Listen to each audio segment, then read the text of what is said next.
में हम ये आग्रह करेंगे सरकार से, नीतीश जी से, तेजस्वी जी से कि आप कम से कम 2500 से 2700 वैकेंसी निकालिए। आप हाइट में कमी कीजिए और उम्र सीमा जो अधिकतम उम्र सीमा उसमें थोड़ा बढ़ोतरी कीजिए, क्योंकि वैकेंसी हर साल नहीं आ रही है। देखिए, जब बीपीएससी से परीक्षा लेनी है, एक अधिकारी के जैसा उनके साथ व्यवहार होना चाहिए और उनका जो वेतन है कम से कम आप एक अधिकारी के लेवल का जरूर दीजिए।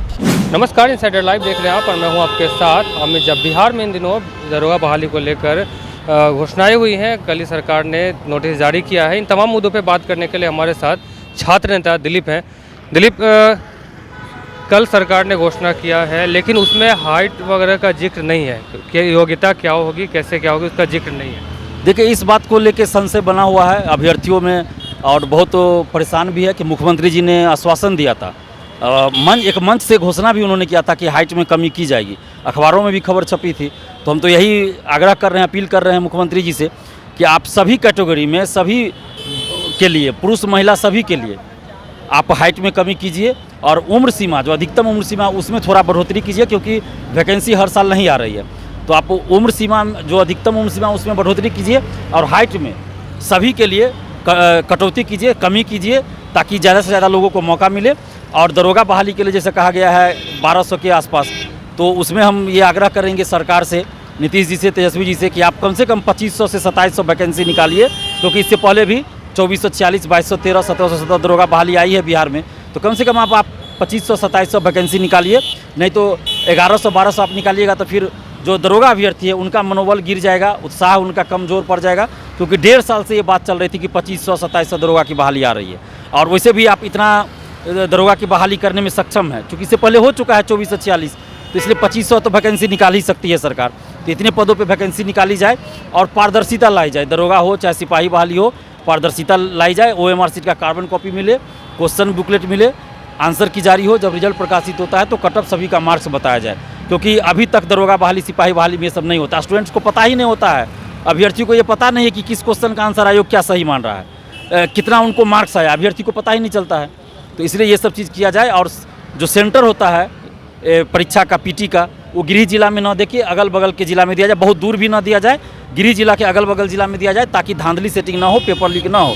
क्योंकि गृह जिला में सेंटर होने से क्या होता है कि मान लीजिए किसी अभ्यर्थी के पिताजी हो, चाचा जी हो, भैया जी हो, कोई भी हो, अगर उसी में है जिसमें उसका सेंटर पड़ गया, तो वहाँ उसका दबंगई शुरू हो जाता है। मोबाइल लेके चल जाएगा, क्वेश्चन का फोटो खींच लेगा, बाहर कर देगा, वायरल हो जाएगा, फिर बदनामी सरकार की होगी, बदनामी आयोग की होगी, एग्जाम प्रक्रिया बाधित होगी। तो इसलिए हम लोग ये नहीं चाहते और सेंटर मैनेज भी हो जाता है इसी परिस्थिति में, ब्लूटूथ लगा के लोग चले जाते हैं सेंटर पे।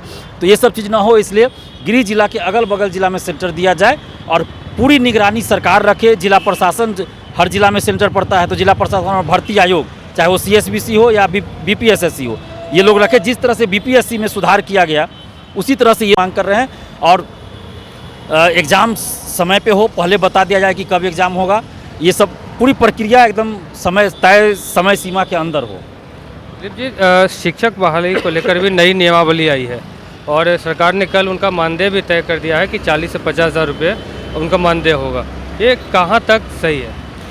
देखिए, जब BPSC से परीक्षा लेनी है तो उनको एक अधिकारी के तौर पे, मेरा व्यक्तिगत राय है कि एक अधिकारी के जैसा उनके साथ व्यवहार होना चाहिए। क्योंकि शिक्षक जो है बच्चों के भविष्य निर्माता होते हैं, राष्ट्र निर्माता होते हैं शिक्षक। तो कम से कम उनका जो वेतन है उनको पे स्केल, ग्रेड पे ये सब देना चाहिए। और उनका जो वेतन है कम से कम आप एक अधिकारी के लेवल का जरूर दीजिए, चाहे आप जिस अधिकारी का दिए, आप चपरासी से कम वेतन नहीं दीजिए। हम यही मांग करेंगे कि कम से कम उनका जो वेतन एक सम्मानजनक वेतन हो, तभी वो मन से पढ़ा पाएंगे और सभी शिक्षा व्यवस्था सुधरेगी। तो हम तो यही मांग करेंगे, जैसा कि हम तो देख रहे हैं सोशल साइट पे शिक्षक अभ्यर्थी जो है वो मांग कर रहे हैं। कोई कह रहे हैं कि चाइनीज़ वेतनमान दिया गया है, कोई कह रहे हैं कि पहले चाइनीज़ वेतनमान था, अब नेपाली वेतनमान दे दिया गया। इस तरह सोशल साइट पे चल रहा है। तो शिक्षक अभ्यर्थी इससे खुश नहीं है। जब BPSC से आप एग्जाम, पहले ही STET पास है, कोई CTET पास है, उसके बाद B.Ed कर चुके हैं वो लोग, और उसके बाद CTET या STET पास किए हैं, और उसके बाद आप BPSC से परीक्षा ले रहे हैं, तो उस स्तर का आप उनको सब कुछ सुविधा भी तो दीजिएगा ना। आप ये एहसान नहीं कर रहे हैं। आप ये जो कह रहे हैं कि आकर्षक वेतन मतलब क्या शिक्षकों पे आप एहसान कर रहे हैं क्या? आप चपरासी को भी वेतन देते हैं, दरोगा की बहाली करते हैं, उनको भी वेतन देते हैं। तो एक दरोगा से भी कम अगर वेतन शिक्षक को मिलेगा तो ये तो बड़े दुख की बात है। CDPO जो अधिकारी होती है बाल विकास परियोजना पदाधिकारी, उससे कम वेतन आपको नहीं देना चाहिए शिक्षक को, किसके प्राइमरी शिक्षक हो या जो भी शिक्षक हो। एक सम्मानजनक वेतन मिलना चाहिए, एक अधिकारी के तौर पे उनको वेतन मिलना चाहिए, क्योंकि उनकी हैसियत मेरी नज़र में किसी अधिकारी से कम नहीं है। क्योंकि अधिकारी का भी बाल बच्चा जाएगा पढ़ने तो उनको शिक्षक ही कोई पढ़ाएंगे। इस प्रकार से 2 लाख से ज़्यादा बहाली की घोषणा हुई है, मतलब शिक्षकों का। क्या लगता है कि बीपीएससी में पूर्व में जैसे पेपर लीक मामला हुआ, चाहे ऐसा हुआ, क्या शिक्षक बहाली भी इसके हत्थे चढ़ जाएगा?